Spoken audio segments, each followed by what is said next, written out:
Hello everyone, কেমন আছেন আপনারা? আশা করি সকলেই ভালো আছেন। লাস্ট অনেক দিন ধরে আমি নতুন কোনো ভিডিও আপলোড করছি না, কারণ নতুন কোনো প্যাটস নেই।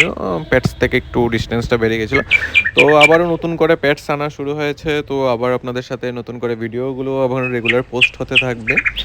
তো আবারও গুয়াহাটি থেকে আমার জন্য একটা পার্সেল এসেছে। তো সেটার মধ্যে আছে, আপনাদের দেখাই, রোবোরুস্কি হ্যামস্টার্স আছে। অনেকেই জানেন রোবোরুস্কি হ্যামস্টারকে চেনেন, যারা না চেনেন তাদের জন্য আমি একটা লং ভিডিও বানিয়ে ওটার মধ্যে ডিটেলসটা বলে দেবো।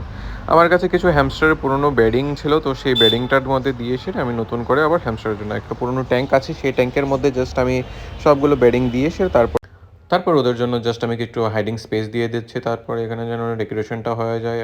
আর ওদেরকে এখন বক্স থেকে খুলে আমি জাস্ট ওদেরকে ছেড়ে দিতে লাগবে, যেন ওরা আরামসে থাকতে পারে গিয়ে ট্যাঙ্কের মধ্যে। যেহেতু এখন আমার এখানে 3টে আছে, তাহলে আমি দুটো মেল আছে আমার এখানে, একটা ফিমেল একটা আছে। তো দুটো মেল একসাথে রাখলে মারামারি করবে, তার কারণে আমি জাস্ট একটা মেল একটা ফিমেলকে পেয়ারকে আমি একটা আলাদা করে দিচ্ছি, আর একটা সিঙ্গেল মেলকে আমি নিচে একটা ট্যাঙ্ক আছে আমি ওইখানে ছেড়ে দিচ্ছি। তো এখন জাস্ট আমার দুটোটাই ট্যাঙ্ক সেট আপ রেডি হয়ে গেছে। এখন আমি ওদেরকে জাস্ট একটু খাবার দিয়ে দিচ্ছি আর একটা ওয়াটার ফিডিং বটল দিয়ে দিচ্ছি, যেন ওরা আরামসে খেতে পারে। আজকে এই ভিডিওটা এখন এই পর্যন্তই। আপনাদের ভিডিওটা কেমন লাগলো আমাকে অবশ্যই কমেন্ট করে জানাবেন। আর রোবোরুস্কির ফুল ভিডিওটা জানতে হলে অবশ্যই একটু কমেন্ট করে নেবেন, আমি আপনাদের সাথে অবশ্যই পুরো ডিটেলসটা শেয়ার করে দেবো। Thanks for watching.